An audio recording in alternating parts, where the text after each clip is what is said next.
What's going on, creators? Anthony here, and in this video we're going to talk about keyframes and how they work in CapCut. Now, keyframes are a somewhat advanced topic, and by themselves they're not going to seem like they're very cool or super useful. But as you get more advanced in your editing career, you're going to find that keyframes are one of the most powerful tools that you can use to create custom effects in almost all categories in CapCut. But it's not just CapCut. If you ever change editing softwares to something else, keyframes work in basically all editing programs. And the way I want you to think about them is that they lock in a certain setting at a specific point in time, and they allow us to change that setting or animate a setting over time. And the easiest way to, I think, show this as a level 1 example is with a text layer. So here we are in CapCut. I'm just going to bring this little default text onto the timeline. So we'll change this, just have it say hello. And now check this out. Here we are looking at this text, and it's not moving, nothing is changing over time as we scrub through the timeline. But if I select it and go to the text tab here, I can come down to position right here. And if I change the position, obviously that's just moving it, right? You can see those numbers changing as I move the graphic around in our frame here. Now, with a lot of these settings, you're going to see this little diamond icon. And whenever you see that, it means you have the ability to animate that specific setting. You can animate a change in it over time. So check this out. When we come to, let's say here, I can click on this icon to add a keyframe. And when I do that, now on the timeline, you can see it's added a little keyframe right there. What I've done is I've locked that setting in at this point in time on the timeline. If I scroll forward, I can create a new keyframe, change the position, and now watch what happens when I scroll between these two keyframes. We've animated that change. So we have our original keyframe, and then we animate into this second keyframe, where again, we've locked that setting in time. And if we move forward, that is just going to stay exactly where it is, unless we were to create a new keyframe. And you can actually do that by clicking to add a new keyframe, or you can just change that setting, which here is just as simple as changing the position. And again, right there, now we have our third keyframe.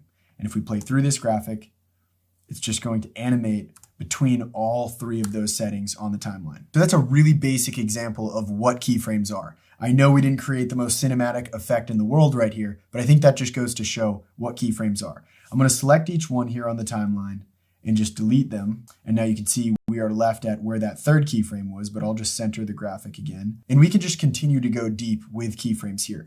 All of these settings that have the icon can be keyframed over time. So check this out. We could literally keyframe a color change. So you can see we have the color of our text here and we have the keyframe. So I will create a keyframe to lock in the white color. We'll scroll forward in the video. And if I change the color to yellow, for example, all that's done now is created a new keyframe where the playhead was in the video. And now if we scroll between the two, look, the actual color of the text is changing over time. So just another example to show how keyframes work. I could grab this keyframe and bring it up, and that's just going to animate that change much faster in the video. Same thing, we could spread it out, and it's just going to animate that change over time. So again, another example, but let's delete this graphic, go to our media pool, and show how this works with some footage. So this is a video actually that's in the course. It's where I talk about gimbals, what they are, and my recommended gimbals. Let's trim this down to right before I pick up the iPhone gimbal. So we'll hit Q on our keyboard, which is going to delete everything to the left.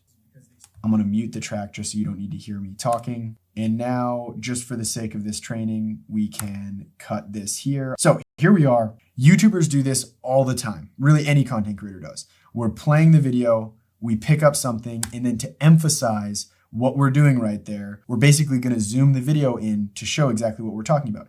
So right here, all I need to do, as I'm picking it up, we have the playhead right there. I'm going to come up to the video tab. We'll create a keyframe for position and for scale, okay? So position, we just added a keyframe, and scale, we've just added a keyframe. So you can't see it right now because they're both overlapping, but this is where those keyframes are. We can now scroll to exactly when the gimbal has been picked up. We can go right there. And now all I need to do is change these settings and it will create a new keyframe at that point in time. So we'll increase the scale to about right. Oop, that's too much. CapCut is lagging here a little bit on me. That looks pretty good as far as the zoom is concerned, but we're not really framed up properly. So I'm actually going to hit this icon right here, zoom out a little bit until we can see the frame of our video.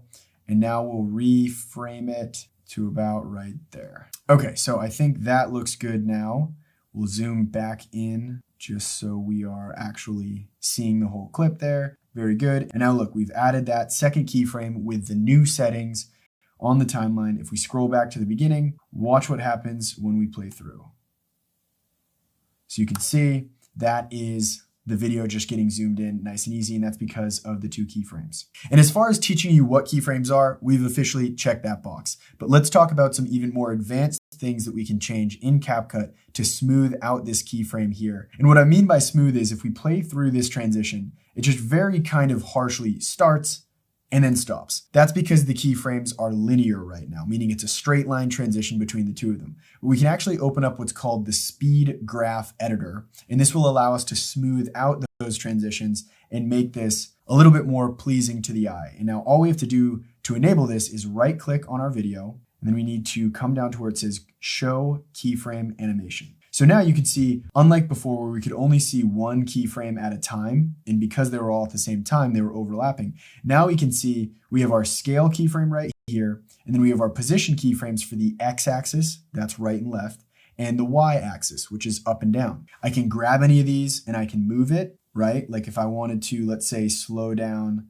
the scale animation, we've just dragged that out. And now if we play through, you can see the position changes, but it takes a little bit longer for the scale to actually fully come into effect. But we'll bring that back, and now I want to show you how to actually smooth these things out. So all you need to do is click on the parameter that you want to change, which is scale. And now over here on the right-hand side, there's this arrow that says show keyframe graphs. We'll click on that. And now you can see that is literally a graph showing you the change in effect. And because this line is straight, that's called linear. All we need to do to smooth it out is come over to our keyframe, select it, come up here and hit auto curve. You can see that's just kind of smoothed out the arch of that curve. And then we'll come to the second one, select the keyframe and hit auto curve. And now we have a much smoother transition. And if we just come down here really quick and do the same exact thing with the X and Y keyframes, all we need to do is select them, toggle this down, hit auto curve, go to the next keyframe, hit auto curve.